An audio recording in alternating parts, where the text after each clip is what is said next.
Mainit na balita. Ayon sa konstitusyon, Korte Suprema lamang ang bukod tanging may kapangyarihan magbigay buhay at mag-interpret ng ating saligang batas. Nagdesisyon ng Korte Suprema, sang-ayon ka man doon o hindi, dapat ito'y sundin. Pag-uusapan din ba yung ruling sa Supreme Court sa impeachment mamaya sa caucus at ano yung personal position mo doon? Wala sa agenda, subalit di ako mapag-uusapan yun dahil imposible namang hindi. That is considered what we may call the elephant in the room. So malamang mapag-uusapan yun mamaya. Salamat sa tanong. Iba ang aking personal na opinyon kaugnay sa magiging posisyon ng Senado. Tulad ng sinabi ko kahapon, kung hindi pa kayo inaantok kahapon, hindi, umaga pa lang yan. Hindi porkit taga-pangulo ako ng Senado, kamay ko lamang ang nagdadala ng tiyempo at magdidikta ng direksyon ng Senado.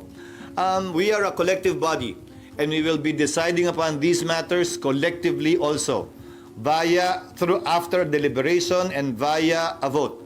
Personally, ang posisyon ko ay bilang abogado ay ito. Nagdesisyon ng Korte Suprema, sang-ayon ka man doon o hindi, dapat ito'y sundin. Kung hindi, magkakaroon tayo ng constitutional crisis at baka tingnan tayo ng mga karatig bansa natin at ibang tao na isang banana republic kung saan sinusunod lamang natin yung mga gusto natin. Ilang pananaw pa kaugnay sa desisyon ng Korte Suprema. 5 sa 11 pinag-utos ng Korte Suprema na isumite ng Kamara ay kabilang sa order o kautusan ng Senate Impeachment Court mismo kaugnay sa compliance ng Kamara sa 1-year ban. Sabi nga ng isang kritiko ng Senado noong mga panahong yon, wala daw karapatan ng Senado utusan ng Kamara at tanungin ng Kamara kaugnay ng 1-year ban. Sabi ng kritiko ng Senado yon, desisyon daw yan ng Korte Suprema. Ngayong nagdesisyon naman ng Korte Suprema, ang sinasabi ng parehong taong yan ay Senate is the sole judge of impeachment cases. Dapat wag pansinin. Ano ba yan? Talaga bang nagbabago kung ano ang tama, totoo at naaayon sa batas? Depende sa gusto natin? Hindi ba dapat? Ano man ang gusto natin, dapat ang sundin natin ay ang batas at saligang batas at ayon sa konstitusyon. Korte Suprema lamang ang bukod tanging may kapangyarihan magbigay buhay at mag-interpret ng ating saligang batas. May mga parte din naman ng desisyong hindi ako sang-ayon. Pero kung babasahin natin ang lubusan, kabilang yung mga separate opinions, halimbawa, may mga concurring opinion doon na nagsabing hindi daw tatawid ang impeachment complaint sa susunod na Kongreso. Taliwas yan sa aking pananaw, pero ito'y concurring opinion at hindi bahagi ng majority opinion. Pero nakita ko bilang abogado na minsan ang mga concurring opinion nagiging bahagi ng majority decision sa mga sumusunod na kaso pa. Having said that, maski yung mga puntong yon ay dinala at ika nga sinundan yung ilang concerns din ng Senado kaugnay sa paghiling sa House. Na desidido pa ba kayo dito sa impeachment complaint na to sa ilalim ng 20th Congress? Dahil hindi otomatiko yon. Ayon sa dalawang separate concurring opinion sa dalawang mahistrado, binanggit nila yon sa kanilang opinion.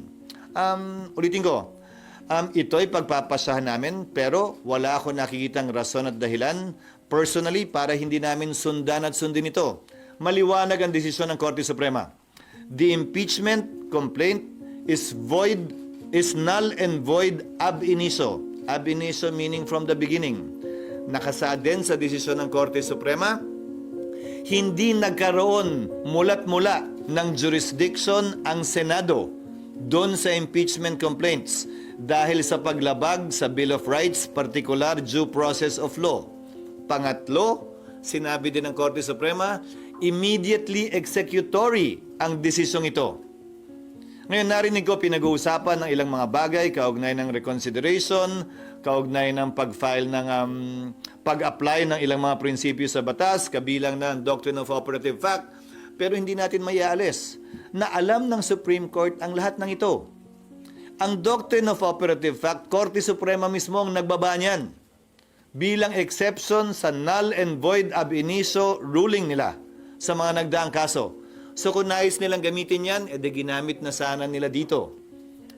Pangalawa, tapusin ko lang, at pangalawa, kaugnay sa paglabag ng ng due process, kinlaro din nila yon na kapag ka-violation ng due process ang pinag-uusapan, ay wala na tayong pwedeng i-review o ibalik pa dahil nawala na ng jurisdiction mula sa simula ang anumang korte o husgado ayon sa majority at unanimous decision ng korte. Yes.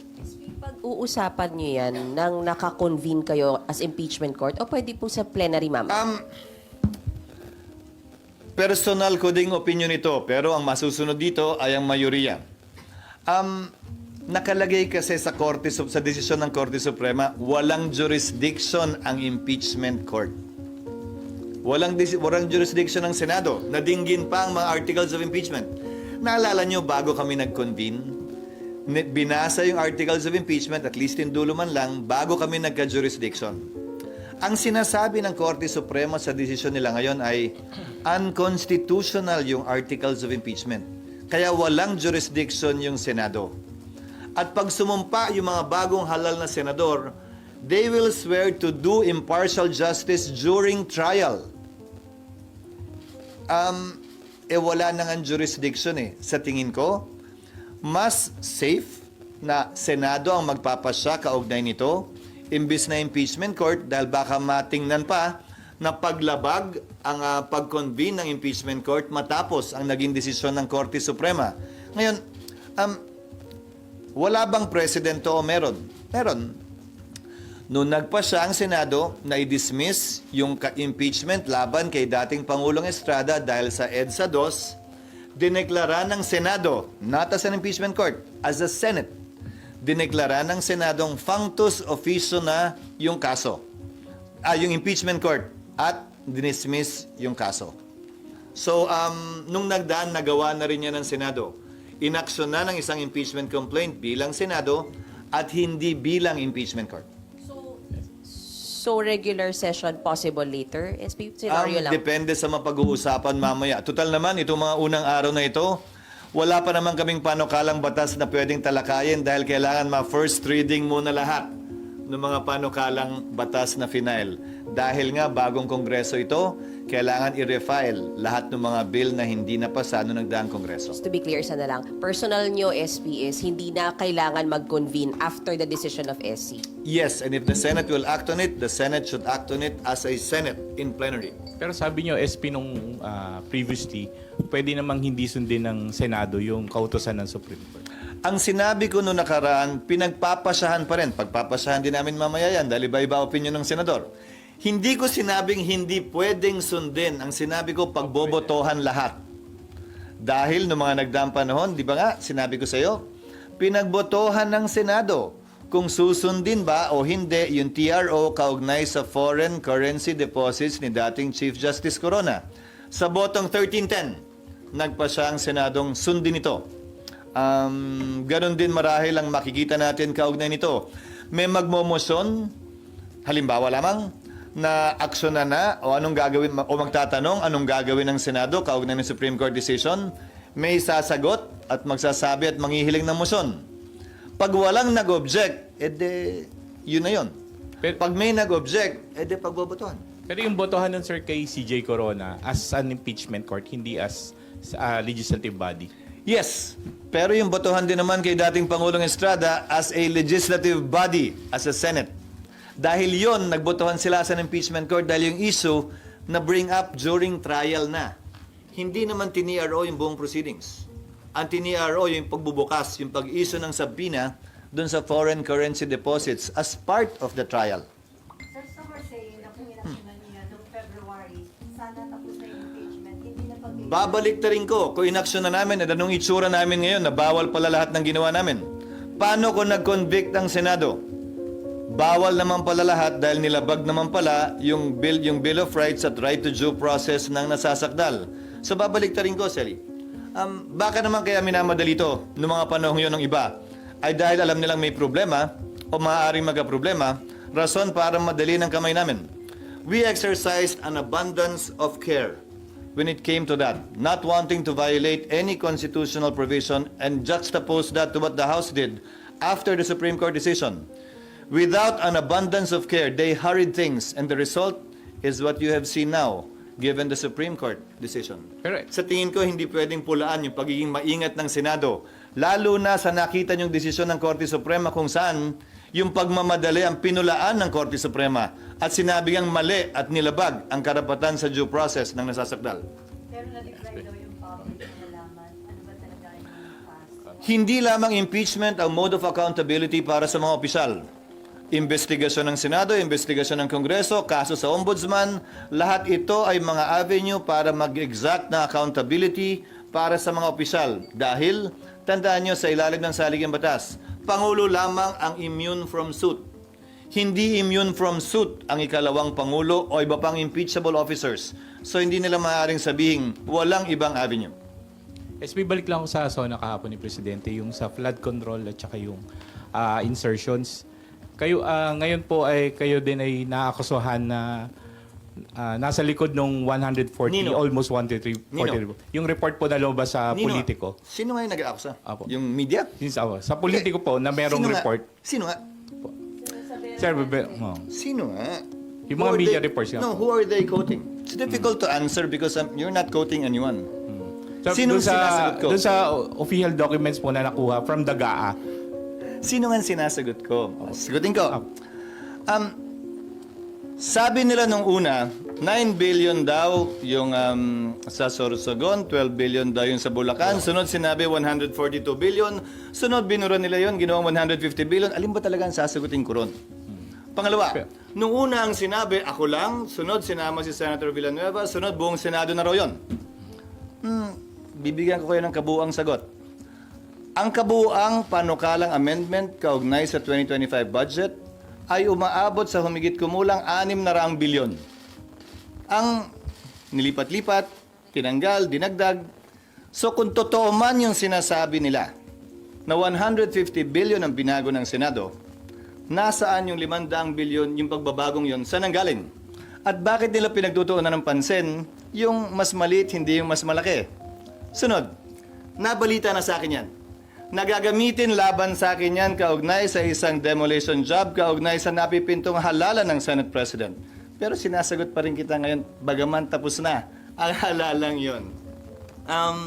Kung iimbestigahan yan, dapat imbestigahan lamang, nagsalita na Executive Secretary. Imbestigahan daw hindi lamang yung sa panahon ni Pangulong Marcos, pero yung mga nagdaang administrasyon din. Dahil kung ano man ang kapalpakan, kaugnay ng flood control, hindi lamang itong taong to, kung hindi mga nagdaang taon. Dahil kung titingnan nyo yung panukalang budget, mas malaki pa nga yung budget sa nagdaang taon sa flood control kesa sa kasalukuyang taon. Sir, pero just to seek clarification, did you or did you not introduce No. 150 billion? No, of course not. dun sa kahit po sa Sorsogon? Sa Sorsogon, Kung meron din po kayong mga 9 billion? changes. No. May changes sa Sorsogon, yes, pero hindi 9 billion. Now, again, is the NEP perfect? Hindi naman din siguro. Ang importante, transparency kaugnay sa mga pagbabagong yon. Ngayon, kung pipintasan nila, ulitin ko bagaman alam kong demolition job ito mula sa ilang sektor na nais questionin yung aking pananatili bilang Senate President bago kami magbotohan. At bagaman tapos na, para sa akin, hindi parang makalipas ang 27 taon. Ngayon lamang yata ako maakusa ng isang bagay na ganyan. Ang masakit, dinamay pa si Senator Joel na kung maalala nyo, ay nung pumasok siya sa Kongreso, ay ang party list niya ay SIBAC, Citizens Battle Against Corruption. At dahil lamang siya ang napili at napipisel kong majority leader nung mga unang araw nung nakarang linggo. So ulitin ko, bahagi yan, par for the course yan, tulad ng pag-warning sa akin na ilan sa mga kasamahan ko sa Senado na gagawin yan. Tinitingnan kong bahagi yan, ika nga, sa buhay ng isang politiko.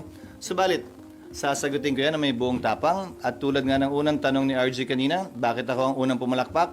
Dahil yung walang tinatago, walang kinakatakutan. Kahapon po sabi ni Sen Aimee, hindi daw po yun allegation kasi totoo daw po yun and that's the reason bakit hindi siya pumirma. Bakit hindi siya pumirma sa Sa GAA. Yung BICAM ng GAA. na hindi sila pumirma sa GAA, siguro hindi ba patunay yun na naging transparent yung budget na yun? Kasi nga alam nila yung mga nagdaan, ganun din ba o hindi? May pagbabago ba yung nagdaang GAA kaugnay sa GAA ng 2025? Ang kaibahan, naging mas transparent, nalaman ng lahat at nakita ng lahat. Hindi ba positibo at tama lamang naman yon? Kumpara sa sasabihin mo na hindi yan nangyari noong nagdaang panahon.